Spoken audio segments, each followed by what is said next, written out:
Ladies and gentlemen, I'd like to welcome you all back to another episode of Just My Thoughts. Your host, Erick Daniel Coughlin, and as advertised, I'm breaking down week two of the season, preseason for the Bears.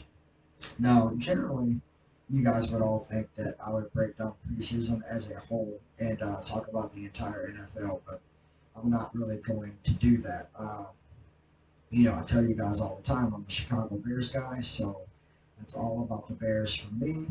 Now, as season progresses, we'll be doing things. We'll have a little bit of fun. I will be doing like weekly pickers. So every week for the next 17 weeks, once season gets kicked off, I will pick winners of every game for the next 17 games, and then break down into the playoffs, and I'll make playoff predictions as the road goes. And then of course, when NBA kicks off, we'll be dueling up with the Bears and the Bulls and the Bears and the Bulls until, the Super Bowl is over with and it's full-fledged NBA season. So that's how all that's going to break down. But anyway, back to the agenda. The main agenda is breaking down week two of the Chicago Bears preseason. So if you guys had watched last weekend, you would already know that we played the Indianapolis Colts, which we fared off pretty well. Even though we lost 24-17. No big deal. Why? Because it's preseason. And here's another reason why it's not a big deal. Because actually, for 3.5 quarters, we were winning that game 17-7. We ideally lost that game in the last 7 minutes of the game. We lost. We gave up two scores and a field goal. Actually, we gave up three scores in about 7 minutes. It was kind of embarrassing. But that happens. Preseason is going to happen, right? So the guys that were pretty much forfeited the game, forfeited the fourth quarter. Half of those guys won't even be on the team. So you have to take that in consideration. And plus, I'm an open mind guy, right? What do you mean? I mean this. Sometimes you learn more about yourself and you learn more about your team when you lose than you do when you win, right? So when you win, you see all the good. You don't never see no bad. But when you lose, you can focus on almost always regular-minded people will focus on the bad and not even see any of the good. I watched the entire game, as I did week one, week two. I watched the entire game, and I will be all year long watching every game, full-fledged studying what we're doing. And really, we looked great. Like I said, we for 3.5 quarters we were winning that game, so we looked absolutely amazing. We forfeited it toward the end of the game by players that won't even be around. So there's a lot of good things to take. I'll tell you, last weekend when we covered week one versus, who did we play? Oh, we played Tennessee. So when we covered Tennessee, I gave you guys some standout players and I gave you guys some bust players, right? So we're going to kind of follow the road again. We're going to do the same thing. So I'll tell you a big name receiver that he's almost unknown, but he's kind of been in the league for 5 years. And that is Fountain. Darius Fountain. There you go. So Darius Fountain was an Indianapolis coach for about 4 years, but kept on battling injuries. So like they drafted him. He come out of rookie camp looking great. Got hurt his rookie year. Bounced back year two. Played all year. Year three got hurt again. And then year four, for when it was time for contract extension, they let him go. He didn't really play for anybody, just stayed on the IR list. And then so the Bears had found this guy and picked him up. And the reason why we found him is not like no one knew who he was. Matt Eberflus knew exactly who he was because Matt Eberflus was the defensive coordinator for the Indianapolis Colts. Where did we find Darius Fountain? We found Darius Fountain from the Indianapolis Colts. So heads up to that. That's another reason why we got Yannick Ngakoue to begin with. We got Ngakoue because Ngakoue used to be one of Matt Eberflus's guys. Guess what? He's one of Matt Eberflus's guys yet again. So I already touched on this last week, and I told you guys Matt Eberflus is building a team that he absolutely wants to have, and he's building talent and names that he knows and he's comfortable with. So we're stealing the Indianapolis coach's talent, and like Ngakoue will probably be our sack leader. I've already made that prediction earlier on the show. I don't really remember what episode it was, but I remember, and it might have been the breaking news when I made the ordeal about us getting Ngakoue to begin with. I told you guys I was going to make a bold prediction of him being our sack leader. I'm still sticking to my guns. I'm going to say that I'm going to say he's going to be probably the most impressive defender that we've got on the line, not in the defense, but on the defensive line. He's going to be our most impressive player. But make no mistake about it. So Darius Dalton, when we played Tennessee, he had 3 catches, but he only played the end of the third and the fourth quarter, so he was pretty much Nathan Peterman's target in week 1 versus Tennessee. Week 2 versus Indianapolis, he played almost the entire game. He was everybody's target, which, again, I'm going to touch on this. PJ Walker was trash. I hope he doesn't make the cut. I hope Chicago's smart enough to just get this guy out of here. But when Tyson Baggett took over, he went 9 for 10, only missed 1 pass, scored a touchdown, hooked up with Darius Fountain 3 times, and then later in the game, um, Peterman came in and he hooked up with Darius Fountain again. He hooked up with him about 3 different times, scored a touchdown with him. Darius Fountain is legit. I think he's going to definitely be in my mind in what I see on the field and how I feel like as a fan. He definitely deserves Velus Jones Jr.'s job. So I'm hoping that Velus Jones Jr. hits the door, and I'm hoping that Darius Fountain gets a permanent stay. He deserves it. Like I said, for the last 2 preseason games, he's been the most impressive wide receiver. Now I understand that we're not really using our number ones, right? So we're not using DJ Moore, we're not using Darnell Mooney. Chase Claypool is having hamstring issues. He didn't even practice during OTAs and during training camp. Like he hasn't been on the field in almost 6 weeks. So that's a really big problem for me anyway, because I'm huge on Claypool. I was hoping that Claypool's gonna really be our red zone threat this year outside of Cole Kmet. That was the duo. The duo was supposed to be Cole Kmet and Claypool. And inside the 20, we're going to kill you guys. But like I said, he's having hamstring issues. So maybe it's nothing. I've played football 6 years. There's a lot of you guys that are watching this show that we all played high school sports, whether it be football, whether it be basketball, hell, whether it be soccer. We've all pulled a hamstring. It could be nothing. He could come back week 1 versus Green Bay and be lights out and be number 1 receiver against Green Bay. And I'm hoping that kind of happens. But, because like I said, I'm big on Claypool, so I do hope that he's ready for week 1. So we're only going with the 2s, the 3s, the 4s, guys that aren't going to make the team, guys that are going to make the team but be like third string. Like, I think that Darius Fountain stands a chance to be our slot, our number 4 guy. So obviously, number 1 is going to be DJ Moore. Obviously, number 2 is going to be Darnell Mooney. Obviously, number 3, Chase Claypool. But number 4, that's a big question, right? Because you think it could be Equanimeous St. Brown, but he didn't really do nothing last year, so I don't trust him. He's not in my good graces. I think Darius Fountain could be that number 4 guy. Maybe Equanimeous St. Brown be number 5 guy. Maybe Dante Pettis still sticks around, he's that number 6 guy. We only really need about 6 or 7 receivers on the roster, which means I have no need for Velus Jones Jr. because I drafted Tyler Scott, so I want Tyler Scott to be that number 7 guy, which means that everybody else can hit the door as well. So Isaiah Ford, we picked this guy out from Miami, and I'm not saying that he's not good. I'm just saying that we don't have a fit for him. Isaiah Ford might be a good wide receiver, might be a nice 4th or 5th slot receiver for almost anybody in the NFL. The guy has got speed for speed for days. He's got good hands, but he's a little undersized. Doesn't really take hits very well. Fumbles the ball. That's the reason why Miami got rid of him, because they said that he can't hold on to the ball enough. But I'm gonna back the guy up a little bit because I watched him play for the last couple of weeks, and I have seen him catch 4 balls and 2. So like every game he's caught a couple of balls. Looked pretty well running the routes. Like I said, he is undersized. But when you play him with a quarterback that can't, trust his line and is afraid of getting hit, then your odds are you could be a good receiver and you're just not getting dominant play out of the quarterback. And I'm talking about David Tua, or sorry, that's not his name, but Tua Tagovailoa. Now that is his name, but I'm talking about Tua Tagovailoa out of Miami. Like I said, we got Isaiah Ford out of Miami, so Miami said it was Ford's problem. But I don't know if that's true because, like I said, I've been watching him play. He looks pretty good to me. Could have been a Tagovailoa problem. And I think Miami is going to eventually have to warm up to the idea that he is the problem and they will need a quarterback soon. But that's not my problem. That's Miami's problem. I'm a Bears fan. How you doing? So, like I said, Darius Fountain, very, very impressive. I hope he makes the cut.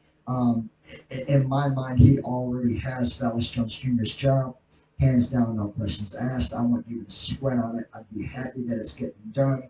Um, then that being said, so Travis Homer got the ball a lot against Indianapolis. He played the whole fourth quarter. Was the primary back in the fourth quarter.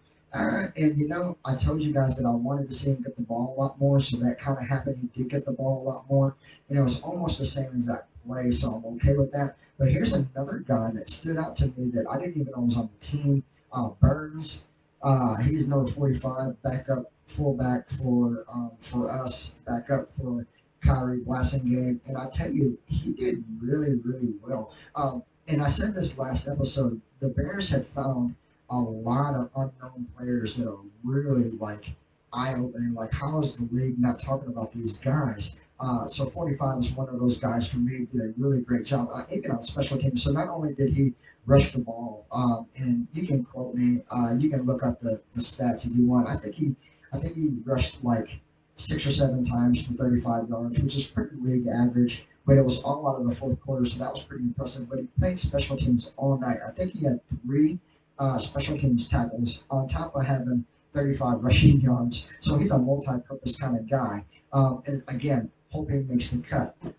So anybody that's going to show up and show out on the special teams, I want them around for my team because, like again, last episode I told you guys that's a third of the game. I told you guys special teams means a lot to me. It means a lot to the NFL. It should mean a lot to the NFL anyway. So Burns did great. Darius Fountain did an amazing job. Homer held his own. Of course, Roshan Johnson, I told you guys this already. I think he's a wrecking ball. Um, Tyson Baggett, I already told you guys, or Bagent is actually how you say his name, Tyson Bagent. I totally think he's stealing PJ Walker's job. I think he's going to be Justin Fields' number one backup, so it'll be Fields, then Bagent, then Nathan Peterman. That's just how I see things going down, and I hope that's how things go down.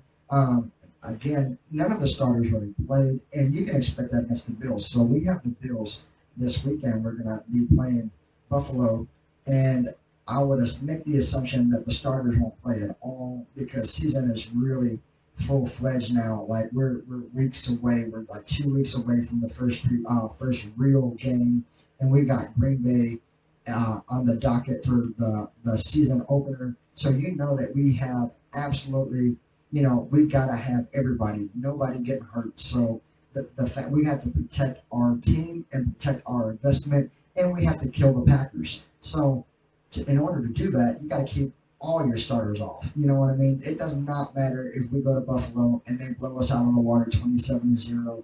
It does not matter. I wouldn't play any of my ones, my twos, or my threes. It'd be fours, fives. It'd be guys that I want to look at, guys that are not going to make the cut, guys I'm looking to trade. So PJ Walker, get on out there. Velus Jones Jr., get on out there. Guys that I need to show a little bit of value, so maybe I can trade them for something, rather it be draft picks or rather it be something that we need, which I think we don't really need much. I think the only thing we need is the season to start.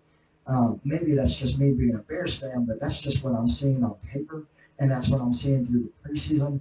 And I'll tell you, I want to give you guys another name. I already told you guys about Tyreek Stevenson being an amazing guy, but I'm going to tell you about Travis Bell. He was our very last draft pick. Um, like around like ninth or 10th pick out of the draft, and this dude has got a sack in each of our games coming into the fourth quarter. I think the guy's definitely going to make the team. A lot better than what I expected him to be. Usually the guys that come in late in the draft usually don't even make the team, but this dude is building pressure. This dude's getting sacks. And I like to find hidden gems, and I like to tell you guys about these hidden gems, which is why we're talking about Darius Fountain. And now we're talking about Travis Bell, not Travis Homer, not the running back. I'm talking about Travis Bell, the inside defensive tackle that we drafted. He is looking incredible. He's looking, ready. Obviously he's going to be on special teams, hands down. A lot of your late round draft picks are going to be special teams players. But I think this is a guy that's going to come in late in games, whether we're up, whether we're down. any down that we might need him to show up, Gervin Dexter gets hurt, or um, Demarcus Walker gets hurt, anybody on that defensive line gets hurt, I think Travis Bell's the kind of guy that can step in and do pretty good. He's already proven that he can do that. And yet to think that, we need impressive players on that defensive line. So he's making a name for himself. And another guy that's making a name for himself is Noah Sewell, another guy we got out of the draft. These rookies, I understand that we have probably more rookies on the team than anybody in the league. But I also understand this: most of them are on the defensive side of the ball, and most of them are fresh coming out of college, and they are starving ass hungry for that payday, right? And they're playing for paydays, and they're playing for contracts, and they're playing for notification, and they're playing their lights out. So Noah Sewell, keep a very very close eye on Noah Sewell. I think he's going to do a really great job for us. And as a backup, because like I said, our premier linebackers will be Jack Sanborn, will be T.J. Edwards, will be Terrell Edmonds. Those are going to be our guys. But Noah Sewell's a guy that's going to stand up and make a name for himself. Mark my words on that. All you Bears fans out there, you guys are going to fall in love with Noah Sewell if you haven't been following up on preseason and you haven't been getting preseason action. We've got some guys that are multi-purpose, multi-talented. I mean, we've got a running back playing special teams, making tackles, and he's also running the ball for 35, 40 yards. That's impressive. And I'm talking about, Burns, Alec Burns, I think was his first name. I should have looked that up. Number 45. You guys just keep a keen eye on 45 this year. He's going to be one of my guys. Noah Sewell's 44. Keep an eye on him. 29 is Tyreek Stevenson. Keep an eye on him. These guys are going to just flat out surprise you with all the things that they're going to do this year, because they're already surprising me. I understand again and again and again. I understand this is preseason, but I also understand this is year 2 of a rebuild, and not too many teams can rebuild a team in 2 years and it look as good as what we look. So I think we're way ahead of schedule, which is a good sign for our future. If we're this good now and we just put this team together, could you imagine how good we're going to be 5 years down the road, as long as we keep making playoffs and keep making bonus monies and keep making trades to keep these guys around?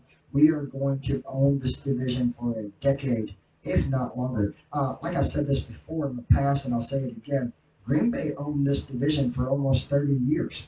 So a decade is easy. That's nothing. That's no sweat off, no brow. Justin Fields is going to give us 10 years. You know what I mean? We got 7 years out of Jay Cutler. So, if we get the length that Jay Cutler gave us out of Justin Fields, then, it's all it's in our favor. So then, and then here's another thing too. So by the time Justin is ready to retire, and by the time Jack Sanborn's getting older, and Tyreek Stevenson's getting older, and Eddie Jackson's going to retire. You guys got to keep an eye on that. Eddie Jackson's probably going to retire in the next 4 years. He's already been on the team for 6. So we are already getting old. Thank God Jalen Johnson already. Okay, that's another good point. Jalen Johnson. This is going to be his 4th season. So some of us, secondary wise, some of our players are already getting up there in age.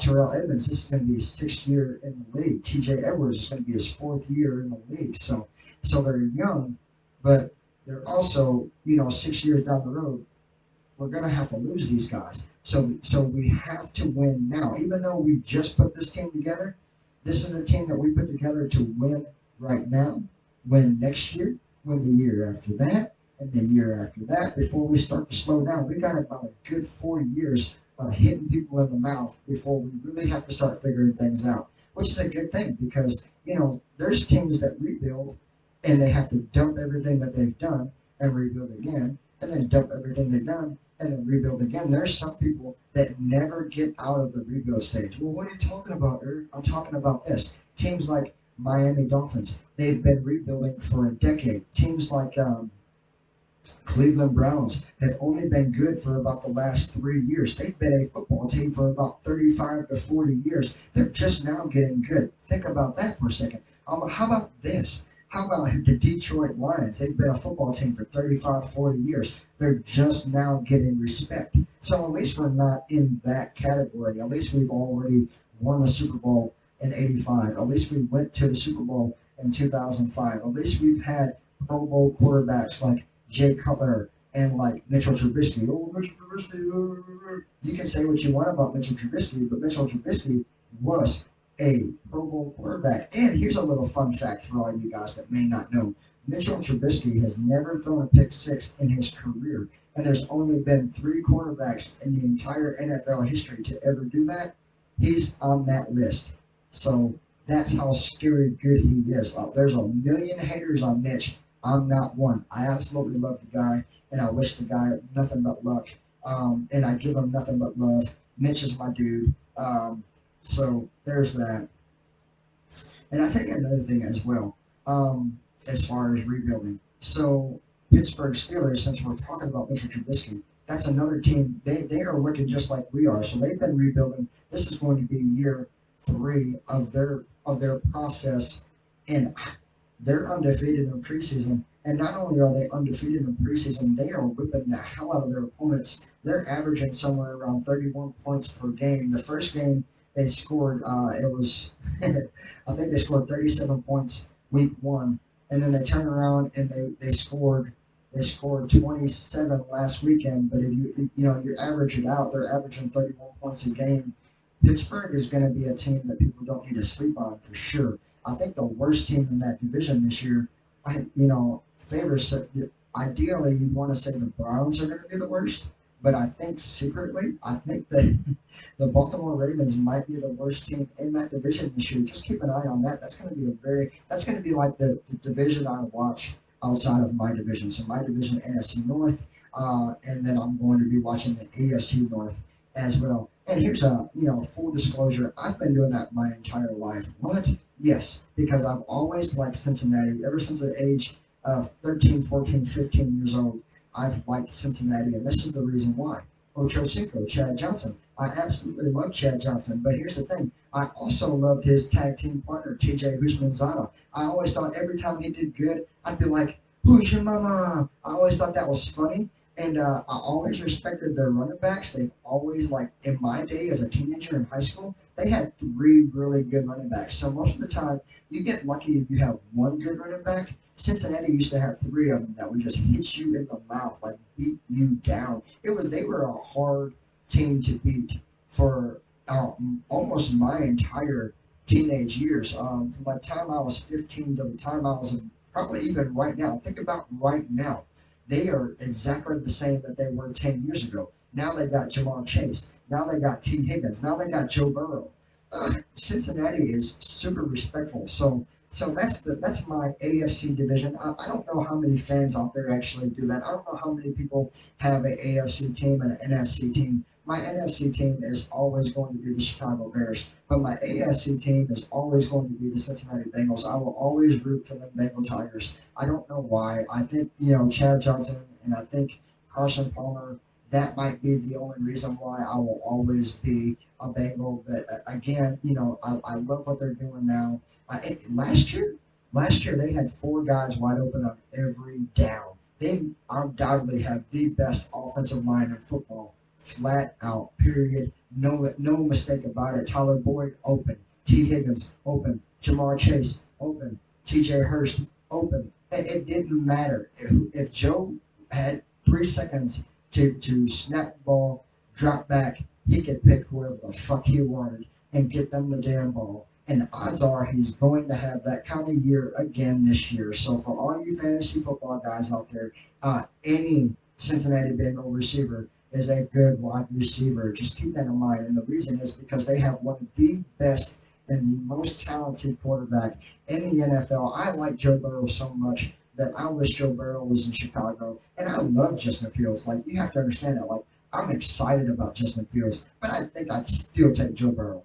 That's how good Cincinnati is. So, I got off, I got off subject with the Bears, and I'm sorry about that, but I want you guys to understand that I'm a football freak, right? I'm an NFL guy. I'm not just a Bears guy. I'm an NFL guy. So that being said, There's going to be like I already touched on it earlier in the episode. When the season kicks off, we're going to be picking winners every week for 17 weeks. We're going to be building a playoff picture way before a playoff picture. I'm talking about week 10, week 11, week 12. I'm already going to be breaking down who I think is going to the Super Bowl, who's going to win the Super Bowl. And we kind of already did that, months ago. After off season, I kind of created a playoff picture. But all that was based off of off season signings. None of that was based off of preseason because preseason just started 2 weeks ago, and we did this months ago. So, in case you were ever wondering, what I was thinking and how I was feeling about all these off season accusations and are I think I said that wrong. Accusations is the word I was looking for. Thank you very much, Eric. You're welcome very much, Eric. You guys can always go back and rewatch the old episodes that I have made. And as a matter of fact, I kind of encourage you guys to do that so you guys can see that I'm not just rambling now. I'm almost always rambling. When it comes to the NFL, I have so much to say when it comes to the NFL. You would be surprised. So now, I'm going to say this. We're going to get back to the Bears, and then we're going to cut things short. We're going to get out of here because it's getting late. I got to work in the morning. So, um, guys that might not make the team, but in my opinion, would be crazy if they didn't make the team. Number one guy, Therese Fountain. Number two, Travis Homer. Number three, I think it'd be crazy if Nathan Peterman didn't make the team. This is the reason why. So Nathan Peterman was our backup last year, and he's also having a pretty good preseason. Now I like Tyson Badgett, and I want Tyson Badgett to be the number two, but I damn sure want Nathan Peterman to be number three. I want PJ Walker out the fucking door, and that's just me as a Bears fan. I don't want the guy, and I learned some things Saturday watching the Colts game. So here's the story of PJ Walker. PJ Walker spent 3 years on the Indianapolis Colts practice team before they finally said, hey, you kind of got credentials, but you just can't make the cut. They finally got rid of him.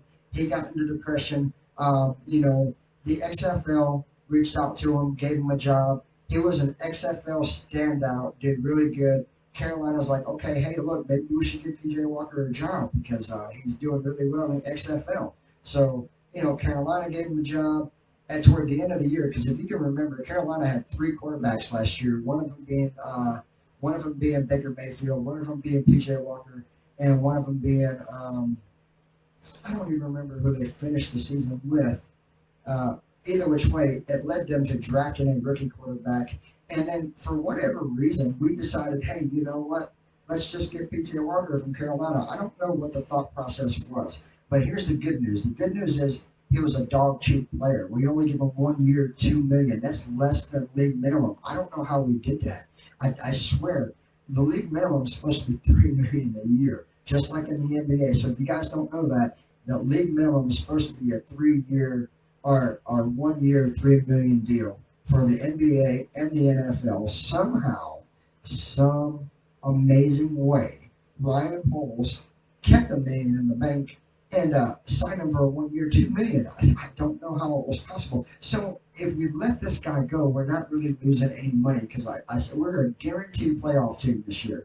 We're guaranteed going to win the division team this year. So there's going to be so much bonus money. We're going to make more money this year than what we have in the last, I'd say the last 5 years. Because if you can remember in 2018, Mitch did win our division. So there was bonus money there because of Mitch, but we lost a lot of that money, right? What are you talking about? Well, we gave money to Mac, and then we let Mac go. Well, then we gave money to Roquan Smith, and then we let Roquan Smith go. And then we gave money to Robert Quinn, and then we let Robert Quinn go. So we lost a lot of money with all those named players.